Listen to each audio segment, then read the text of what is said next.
Good morning, everyone. Have you ever seen the film Wedding Crashers? It's one of my all-time favorite comedies, alongside that Bradley Cooper comedy set in Las Vegas, where they go to party in Las Vegas and just lots of things go wrong. Wedding Crashers is an incredible film. I'm going to link you this clip and I want you to watch it before you come back and listen to the rest of what I've got to say. When this film came out, no one knew that Will Ferrell was in the film. So apparently when he appeared on the cinema screens, people were just standing up and clapping because it was such a surprise appearance. I particularly love this scene because I think there are a few moments when Will Ferrell just comes out with lines that aren't in the script. There's one particular moment, so I have to explain the scene to you. Please just go and watch it so I don't have to waste time explaining the scene to you. I remember seeing this film though and thinking, because it took me ages to adult up. I'm still not there yet. I'm basically Peter Pan-y. I don't know if I'll ever grow up. I find the adulting process really dull and boring, and I just want to be free. But I remember when I saw this scene thinking that if I don't adult up, it's going to be worse for me than adulting up. So adulting up, you lose a little bit of effervescence, or a lot of effervescence. You lose this really innocent and pure part of yourself, I think. You become a little bit like a robot. But if you don't adult up, you also don't experience maybe what life has in store for you at different stages. And maybe you get left behind, and maybe, just maybe,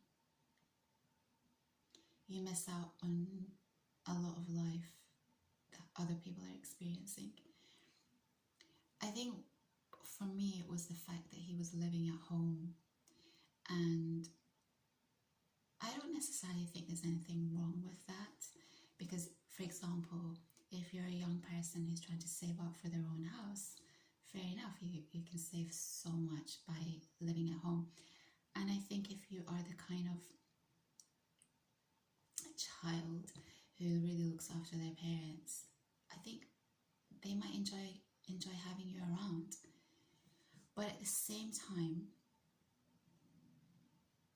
it does restrict your freedom a little bit. Like he in this scene, he has a girl come round. But for example, with Persian parents, like that just wouldn't vibe, and I'd be mortified. Like that would just not work. So in that sense, it's restrictive. You're relying on, you get it, right? So obviously I've lived by myself abroad, and so I have to remind myself of that a lot of the time. Like, it's cool, you've had your independent moments, and for me, I really like my family, and so I do want to be, even if I'm not living with them, I do want to be very close by to them. That's just a personal choice. But I do remember watching that scene and thinking, if I don't adult up, doesn't matter if I'm living with family or not, but if I don't adult up and start taking responsibility of all the boring things that I don't want to do, life is going to become more and more hard for me. But perspective is really, really important. I've been trying to find this comment for you and I just can't. It was such a great comment. Someone said, I think he'd ended a relationship and he'd moved back home because his mum wasn't well and she was struggling, and he needed to help her. And he's like maybe in his 40s or something, I'm not sure. But he said, it's great, I have so much freedom, and although it's difficult to see my mum in pain, I'm able to help her out. And I think he said my skateboard, or I don't know. I can't remember. If I find it, I'll put it in the description box. And so I thought everything's really about perspective. Because after I read that, it reminded me that it's actually a really lovely thing to be, if you can be around your parents, to be able to support them. Some parents want their own lives and they want their freedom and they want to be free of adult children. But I think if you're the type of adult child that does a lot for your parents, it can be pleasant for them if you're close by or even with them. At the same time, I'm sure they want you to have your own life, and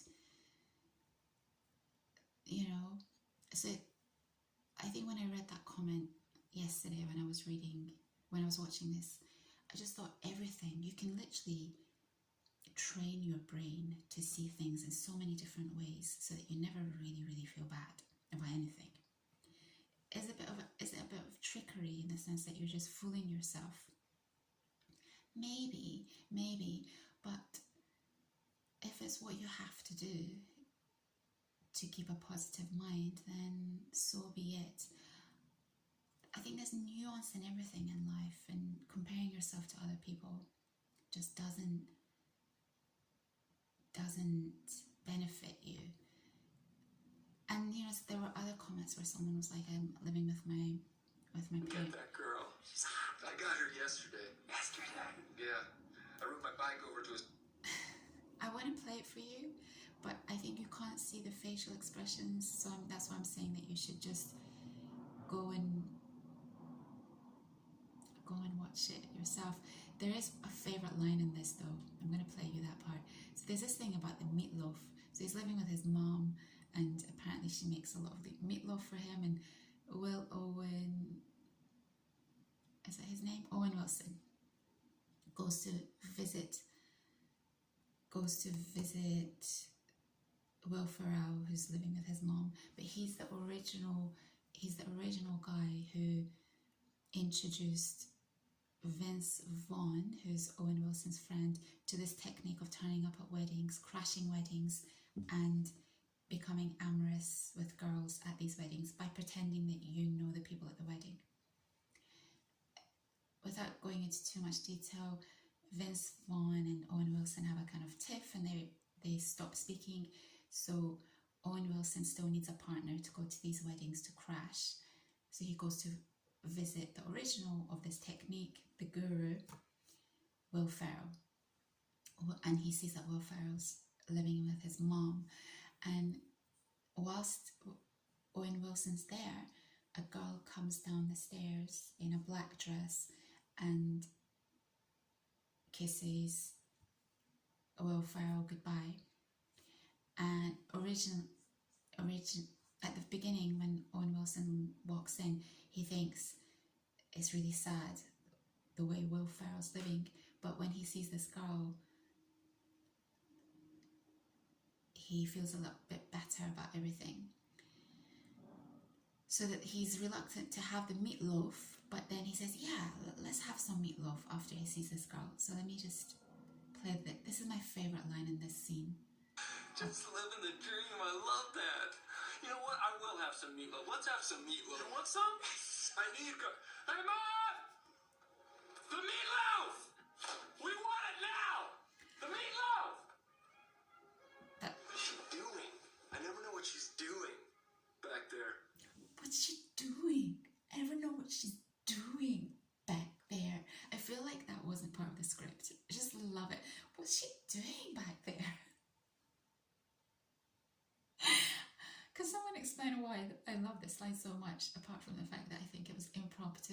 I mean, there's so many zingers in this one scene, but that particular line just makes me laugh so much. The way he's just baffled, like, what's she doing? I think it's also the way he refers to his mom as she. Like, she's not even his mom. What's she doing? What's she doing back there? It's a great scene, but there's so many great scenes in this, because actually Vince Vaughn is my favourite character in this movie. He's just so funny, and he's got this really quick, fast-paced delivery style. it's just a brilliant, brilliant film. I wish they made films like this to this day, in this day and age, but they just don't. Also, his name's Chaz, and I'm wondering if Chaz is a different version of the name Chad. Incidentally, I used to love the name Chad. Loved it. It's such an all-American, it was such an all-American name to me. Chad, like Ethan or Brad, or, you know, these are such all-American names. And it's this name Chad has now been ruined by the manosphere. Having said that, if you're going to be a Chad, the best kind of Chad to be is Pete Davis. Why do Pete Davidson? Why do women love Pete Davidson? Chad. A swimming pool. Why do people love Pool Boy? Why do... Okay, I've got to play this for you. 3 minutes. And if you could...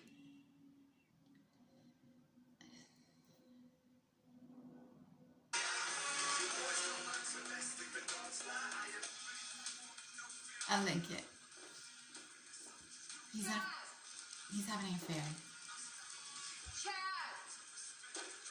Oh, what up, Miss Handler? What up, Miss Handler? Hey. Oh my God. No, Chad, we can't do this anymore. Oh, okay. I couldn't sleep last night. Oh, I hate that. What am I doing? Am I some bored housewife who's having an affair with her 23-year-old pool boy? I mean, what is this? Your kitchen. No, I mean us. I really hope you understand, but we have to end this. Okay. God, I had no idea it would be this hard. It's just when it first... Chad! What up? You deserve an explanation. He doesn't need an explanation. He doesn't care for an explanation. You've done nothing wrong. Okay, I should have known better, but I don't know. It was fun. It was new. Okay. But my God, I'm a married woman with 3 kids. My husband's on the city council. I'm the PTA president at Melody's school. Who's Melanie? My daughter. Okay. God, he was... Literally, his lines are, oh, okay. Oh, okay then. Oh, okay then. There's one comment that I read about Chad that symbolizes who Chad is. Chad is an easygoing, easy to talk to individual. He doesn't take himself or life too seriously.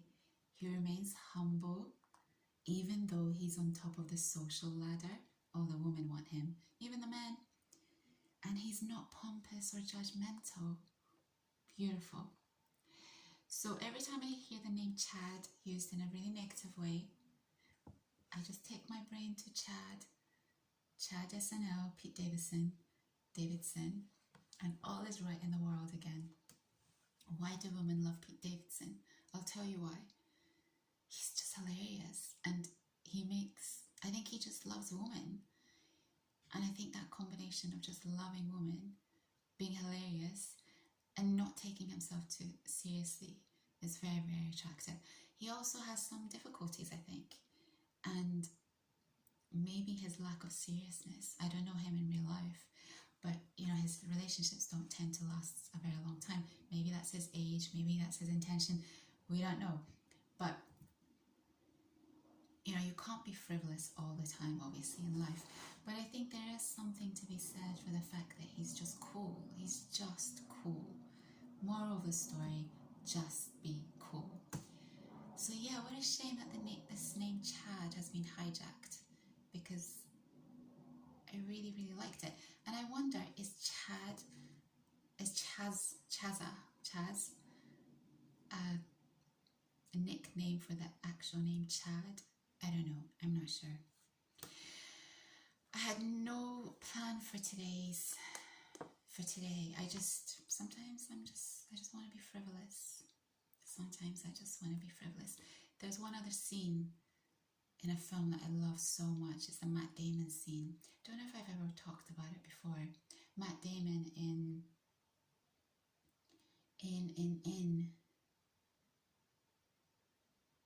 what's the film called?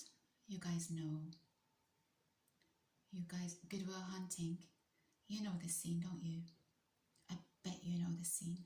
I love that scene so much. I love it. Do you want me to play it? I'll link it for you. I'm sure you've all seen it before. I need to tie up some loose ends regarding comments that you've left behind. Sometimes it just takes a long time to type and it's just easy to talk about things. But I might come back later. I'm not sure. If I don't come back later, I'll be around tomorrow. As you can see, the weather's weird. Sunny, rainy, sunny, rainy, sunny, rainy. I didn't go this morning and I'm very well slept. But yeah, that's all I've got for now. I know this video is all over the place. I apologize. I didn't really think about it. I just wanted to be on. Sometimes I just want to be here without really